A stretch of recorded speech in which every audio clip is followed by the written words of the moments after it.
Daniel Laplante's childhood initially did not bode well. Born in the 1970s into a dysfunctional family in Massachusetts, he learned from an early age what neglect was. His parents, far from being exemplary educators, often left the boy to his own devices. Difficult family relationships and abuse laid deep cracks in his character, which soon began to manifest themselves in his behavior. During his school years, Laplante became an outcast. He did not find a common language with his peers, which soon turned into constant ridicule and bullying for him. He was an unusual boy. He preferred solitude, avoided social events, and often seemed lost in thought. At school, he began to be noticed not only because of his isolation, but also because of his strange behavior. Over time, school counselors began to suspect that he had some mental disorders. The diagnosis showed signs of severe depression and possible antisocial disorder, but his family ignored this information, not providing Daniel with the necessary treatment. By adolescence, his deviant behavior had only intensified. Laplante began to commit petty thefts, breaking into other people's homes. It gave him pleasure to be in someone else's space, to observe the lives of other people without being noticed. These actions seemed innocent against the background of what was to happen later. Gradually, Laplante began to feel the need for something more than just invading other people's homes. He wanted control over other people's lives, manipulation, and power. One of the strangest and most frightening episodes related to Laplante was his entry into the Andrews family home in 1986. He met one of the sisters, Annie, pretending to be a pleasant and polite teenager, calling her several times on the phone. However, after learning that their mother had recently passed away, he began to use this knowledge to psychologically manipulate the girls. The sisters began to notice strange things, missing objects, strange sounds, and moving things around the house. The girls were terrified. However, they could not imagine that someone lived within the walls of their house. It turned out that Laplante had secretly entered their house, using secret passages and attic spaces to watch the girls and scare them at night. As a result, the nightmare ended when Laplante was exposed. The sisters ran away from home, after which the police found him hiding in the walls. The incident left the Andrews family deeply traumatized, and Laplante was arrested and sent to a juvenile correctional facility. However, this was only a prologue. Laplante was released on bail in 1987, just a few months after the incident with the Andrews family. Soon after, the young man committed a crime that shocked the entire community: the tragedy in the Gustafson family. December 1st, 1987, will be the day that forever changed the lives of the residents of Pepperell, a small town in Massachusetts, and the Gustafson family. Andrew Gustafson, a successful businessman and a loving father, spent this day at work, unaware that returning home would be the beginning of the worst nightmare of his life. What Andrew saw when he crossed the threshold of his house was so terrible that it turned his calm world into an abyss of horror and grief. Around 6 o'clock in the evening, Andrew returned to his house as usual. That day, his wife Priscilla Gustafson and their 2 children, 7-year-old William and 5-year-old Abigail, stayed at home. Priscilla went about her daily household chores, taking care of the children and preparing for their return from school. It seemed like an ordinary day in a cozy house in a quiet suburb. Nothing foreshadowed trouble. When Andrew entered the house, he immediately noticed something was wrong. A strange silence reigned in the rooms, and neither his wife nor children ran out to meet him, as they usually did. It seemed suspicious to him, but he decided to search the house first. The usual routine turned into an indescribable horror. When Andrew went up to the second floor and entered the bedroom, he was overcome by a wave of horror. His wife's lifeless body lay motionless on the bed. The first thing that caught my eye were the marks of a gunshot wound. 2 bullets pierced the base of the skull. The position of the body left no doubt. She died suddenly, with almost no chance of resistance. 33-year-old Priscilla Gustafson, who was pregnant, was raped and murdered in her home in Townsend. The crime scene spoke of the brutality and composure of the criminal. Signs of sexualized exposure were found on Priscilla's body. The killer clearly acted with calculation, which shocked even the experienced detectives who arrived at the crime scene later. The police noted that Priscilla was probably taken by surprise, since there were practically no signs of a struggle at the crime scene. The poor woman, apparently, did not have the opportunity to defend herself from the attacker and did not even fully understand what was happening. The criminal definitely had the skills to hide and sneak into houses unnoticed. 10-year-old daughter Abby and 5-year-old son Billy were drowned in the bathtub. The killer, Daniel Andrew, startled by this terrible discovery, desperately rushed to look for his children. He ran through the house, hoping that by some miracle they were unharmed. But this house has become the site of an even more terrible tragedy. In the second-floor bathroom, 2 small motionless bodies, William and Abigail, lay submerged in cold water. They were lying separately, each in his own bathtub. At the sight of this picture, it is difficult to imagine what kind of hell the father of the family went through. This painting seemed to have been planned down to the smallest detail. The perpetrator, who coldly attacked a mother and 2 young children, showed complete inhumanity and an absolute lack of compassion. The scene was so frightening that for the police officers who arrived on the call, it became a shocking example of the terrifying cruelty of the human mind. Local residents and neighbors were amazed that the tragedy occurred in their quiet neighborhood. The seemingly inconspicuous Gustafson family home was now attracting the attention of the press and police. The house, which just a few hours earlier had been a place of joy and family comfort, turned into the scene of a horrific crime. Panic began in the city. Residents began to fear for their lives, realizing that the person who committed such brutal murders could be somewhere nearby. But the scariest thing is to already be in someone's house. The investigation, which began immediately after Andrew Gustafson discovered his family's bodies, became a race against time. The police understood that the killer could still be nearby, and every minute mattered. A group of criminologists arrived at the crime scene, who immediately began to study all possible evidence. The difficulty was that there were no obvious signs of forced entry or attempted theft. This suggested that the perpetrator either knew the family or acted with such caution that his motives remained unclear. Nevertheless, several critical clues were found at the crime scene, which will eventually play a key role in identifying the killer. The first important element that attracted the attention of investigators were shoe prints found on the floor and carpet of the house. These prints clearly did not belong to anyone from the Gustafson family, as Andrew immediately stated that he did not recognize a single pair of shoes among those that could be in the house. The size and shape of the prints indicated a young man or teenager, and more importantly, these prints were found not only in Priscilla's bedroom, but also near the bathroom where the children were killed. Experts also found that the perpetrator moved around the house without much haste, which could be assumed from the uneven steps found in different parts of the house. This indicated that the killer was not afraid of being noticed and felt confident. This was unusual for the police. Most criminals who committed such brutal murders tend to act with greater haste for fear of being caught.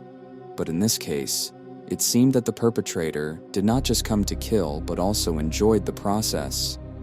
He walked around the house as if he owned it, and stayed in the house longer than he could. Further examination of the crime scene provided another clue: fingerprints found on several items in the house. Some of the prints belonged to Priscilla and the children, which was expected, but several prints did not match any of the family members. The police immediately sent these prints to a database for comparison with previously registered criminals. By the evening of the same day, investigators began collecting witness statements from neighbors. Several people said that in recent days they had seen a suspicious stranger in the area who had been seen more than once near the Gustafsons' house. Their descriptions matched. It was a young man of medium height with dark hair who behaved strangely and seemed to be looking for something. Some claimed that they saw him walking down the street, others that he was just standing near the house and looking attentively at the windows. No one paid much attention to this. The police began to connect what they saw with previously known facts. The description of the suspect was strikingly consistent with the appearance of one teenager who was already known to the local police. The name of this young man is Daniel Laplante, and he has already come to the attention of law enforcement agencies. Laplante became famous for his frightening and strange actions. A few months before the Gustafsons' murder, he was arrested for a series of home break-ins in which he acted very intimidatingly. The most famous case is the bullying of the Andrews sisters, Annie and Jessica. He used his knowledge of the house and its structure and literally lived inside the walls of the house, scaring the two sisters. When the police compared all the data obtained from the crime scene with Laplante's identity, the puzzle began to take shape. The fingerprints left at the crime scene matched those that were registered after his arrest in the Andrews family case. This coincidence was the decisive factor that confirmed the suspicions of the police. Laplante was the main suspect in the murder of the Gustafson family. However, when the police tried to find Laplante at his last known address, it turned out that he had disappeared. His absence only strengthened the police's confidence in his involvement. It turned out that he had left his family's house around the time of the murder. Realizing that he might be suspected, Laplante decided to hide. By this time, the police had put him on the wanted list. The criminal, who could hide anywhere and commit another attack, became a real threat to the entire city. The police organized a large-scale search and additional forces were brought in to patrol the area. Investigators began combing local forests and abandoned buildings in the hope of finding traces of Laplante. At the same time, information about the search for the teenager was sent to all police stations in Massachusetts. The key moment was the discovery of one of the abandoned houses, where Laplante could hide. The police focused their efforts on combing such places, because it is known that Laplante had previously used similar shelters for his crimes. It was also obvious that he had access to some means of survival. For example, he could get food or hide in an area where no one expected to see him. As the police narrowed their search, more and more evidence pointed to the fact that Laplante was somewhere nearby. With the help of witness, testimony, and evidence analysis, investigators are finally getting closer to catching him. But this was only the beginning of a major operation to detain him, which will soon unfold in the forests and houses of this quiet suburban area. When the police found out that Daniel Laplante was the main suspect in the murder of the Gustafson family, a large-scale operation began to capture him. Panic broke out in the city of Pepperell and its surroundings. Local residents could not believe that a cold-blooded killer who committed such brutal crimes was at large and could attack again. Fear gripped the community, and everyone was waiting for the police to find the culprit. The first step of law enforcement agencies was to put Laplante on the wanted list. A description of his appearance, a teenager with dark hair, slim build, and about 175 centimeters tall, was distributed throughout the state of Massachusetts. The announcement emphasized that Laplante could be armed and extremely dangerous. The authorities warned all residents, and especially the owners of abandoned buildings and rural houses, to be on their guard. The police understood that Laplante, having stealth skills and the ability to hide in hard-to-reach places, could take refuge in one of the abandoned buildings or woodlands. Given his past crimes, especially the incident with the Andrews family, where he hid in the walls of the house, the police knew that his ability to find hiding places made him especially difficult to detect. In this regard, a large-scale Laplante search operation was organized with the participation of dog handlers and helicopters, equipped with thermal imaging cameras. The operation covered all the surrounding areas, from woodlands to old buildings where Laplante could hide. At the same time as the search, the police interviewed local residents hoping to find those who may have seen the suspect in recent days. An important point was the statement of one of the witnesses who saw a suspicious teenager matching Laplante's description near one of the abandoned houses in a wooded area. This message attracted the special attention of law enforcement agencies, and a group of operatives was sent to the place indicated by the witness. The place indicated by the witness was an old dilapidated house surrounded by dense forest, an ideal hiding place for a man hiding from the police. The police quickly cordoned off the area to prevent Laplante from escaping. Given his penchant for unexpected methods of concealment, the officers acted with extreme caution. The house has been thoroughly checked for traps and hidden entrances. The operation to detain Laplante was led by a special forces unit. Officers slowly and carefully combed every corner of the building, paying attention to attics, basements, and hidden niches. The house was in poor condition.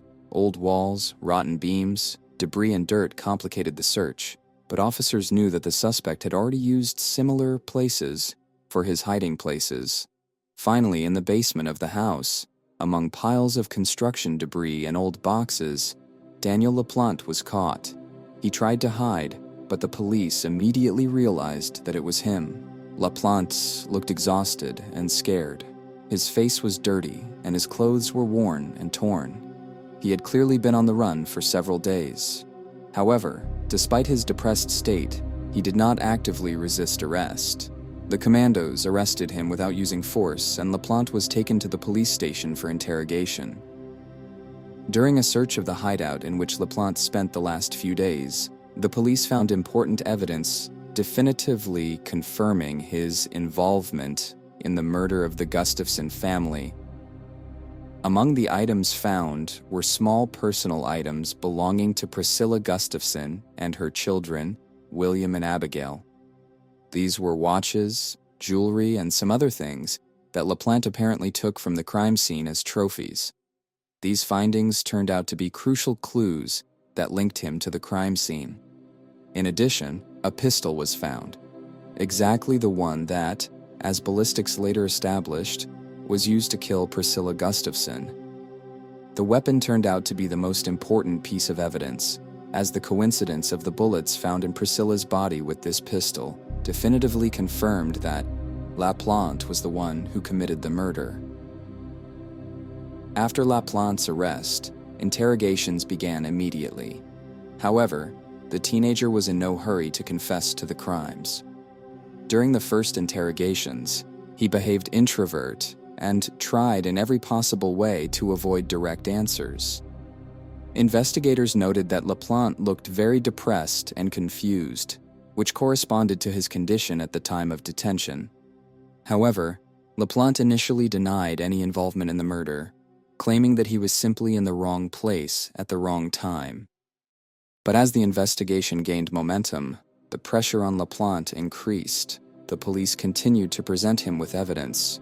The fingerprints found at the crime scene matched his fingerprints, and the personal belongings of the Gustafson family found in his hiding place left no doubt. In addition, interviews with witnesses who saw him near the Gustafson house on the day of the murder confirmed his presence at the crime scene. Under this pressure, Laplante eventually began to confess details that only the real culprit knew. Although his confessions were fragmentary and incomplete, he began to speak out the points that investigators could use to finalize the charges. He said that he felt despair and fear after the murders, that he tried to hide but could not find a place to hide. His stories increasingly showed psychological instability, and he repeatedly mentioned his difficult childhood and mental problems, which, according to him, led him to such actions. Laplante's detention was a turning point for the entire state of Massachusetts. Catching a murderer who had been at large for so long was a real relief to society. The residents of Pepperell, who had been living in fear since the murder, could finally breathe a sigh of relief. However, despite the capture of the perpetrator, the shock that a teenager could commit such a terrible crime left a deep mark on the minds of many people. After Laplante's capture, preparations for the trial began. His case became one of the most high-profile in the history of the state, and many followed the developments with special attention. There was a trial ahead, which was supposed to determine the fate of Laplante and give an answer to the question, why did the young man commit such horrific crimes? After the capture of Daniel Laplante, Preparations began for one of the most high-profile trials in Massachusetts. The crimes he committed caused not only shock in the local community, but also a wide public response. People, both in Pepperell and beyond, were closely watching how the case would develop. Laplante was charged with aggravated triple murder, a crime that prosecutors said was premeditated, cruel, and sadistic. The trial began in 1988 in the Massachusetts District Court. The courtroom was packed with journalists, local residents, and interested observers. For the residents of Pepperell, it was not just a trial of a young man, but a trial of the fears and horrors that came into their world with the murder of the Gustafson family. The public wanted justice for Priscilla, William, and Abigail, the defenseless victims of this terrible crime. The prosecutor's office has made strong arguments against Laplante, based on strong evidence gathered during the investigation. Prosecutors detailed the facts: fingerprints found at the crime scene, personal belongings of the Gustafson family found at Laplante, and the gun used to kill Priscilla. These pieces of evidence were irrefutable and played a key role in the prosecution. In addition, the prosecutor's office emphasized the particular cruelty with which the crime was committed. Prosecutors insisted that Laplante was aware of what he was doing and acted with the clear intention of killing all family members. Mr. Laplante extinguished Andy's family for no apparent reason, sidelined his career, sent him into bankruptcy, ruined his health, and left him a shell of a man. As additional evidence, the testimony of neighbors who saw Laplante near the Gustafson house on the day of the murder was presented. These statements strengthened the prosecution's line, proving that Laplante was in the area at the time of the crime and had the opportunity to enter the house.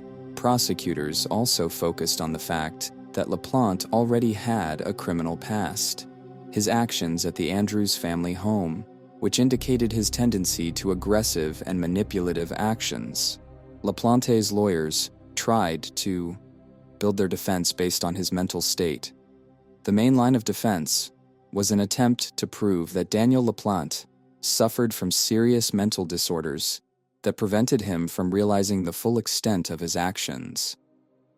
The defense called several experts to the court who made statements that Laplante had experienced serious psychological problems since childhood, including signs of schizophrenia and other personality disorders. The lawyers argued that an abusive childhood, physical and emotional abuse by the family, as well as the lack of proper psychological help in adolescence, played a key role in the formation of his criminal tendencies. The main argument of the defense was the statement that Laplante could not fully realize the severity of his actions during the commission of the crime due to his mental state. The lawyers insisted that his actions were the result of a severe emotional and mental disorder, and asked the court to take this factor into account when sentencing. However, the prosecution objected to this line of defense, arguing that all of Laplante's actions were deliberate. Prosecutors noted that he planned his actions and acted in cold blood, both on the day of the murder and in an attempt to escape after the crime. Given these circumstances, the prosecution insisted that Laplante should take full responsibility for his actions, regardless of his mental state.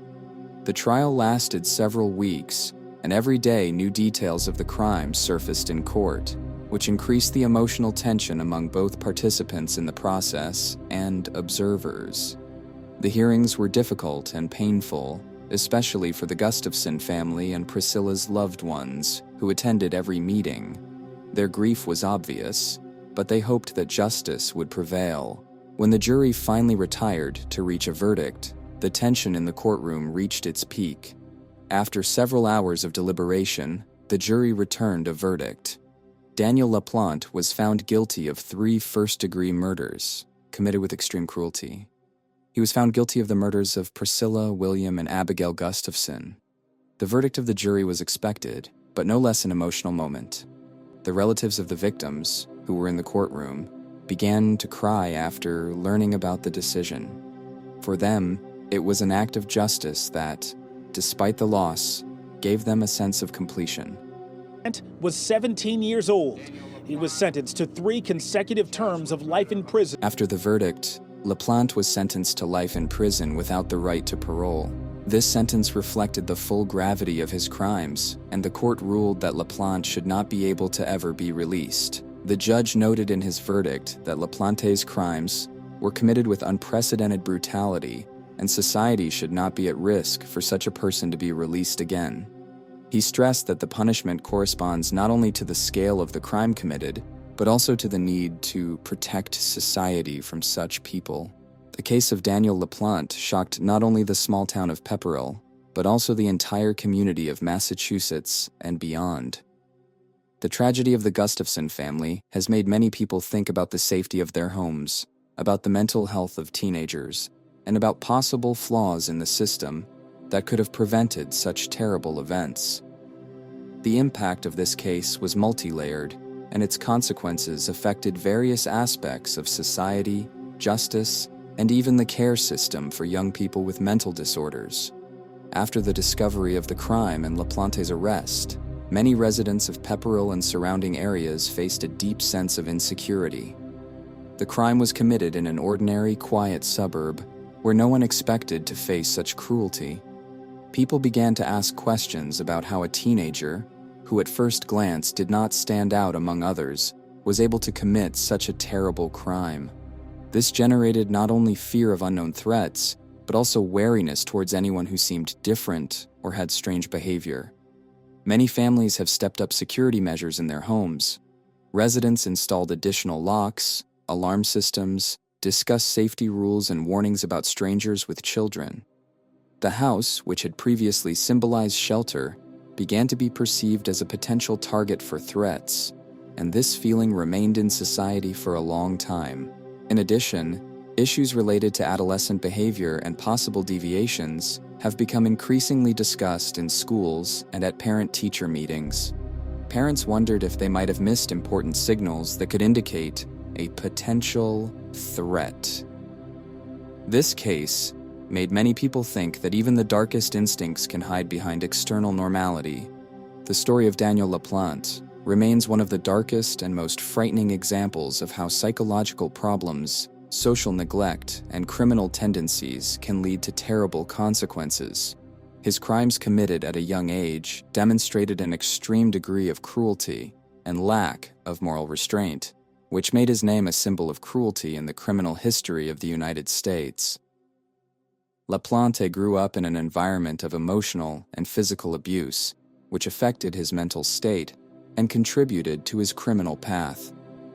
His early neglect by his family and disregard for serious psychological problems became the basis for what later turned into crimes that forever changed the lives of innocent people. Watching his actions, it becomes clear that the help he could have received in childhood could have prevented these tragic events. However, the system that was supposed to provide him with support proved unable to do so. The Laplante case also revealed the need to review approaches to crimes committed by minors, especially in cases involving persons with mental disabilities. The trial of Laplante showed that even taking into account psychological problems, the severity of the crimes committed requires severe punishment. Today, Laplante remains in prison, serving a life sentence, and his name continues to be associated with one of the most terrifying criminal stories in Massachusetts. However, his case is not just a reminder that evil can exist among us, but also how important support and intervention systems are to prevent such tragedies. Laplante has become a symbol of how crime can develop from within, destroying lives and destinies, and how important it is to identify and prevent such cases at the earliest stages.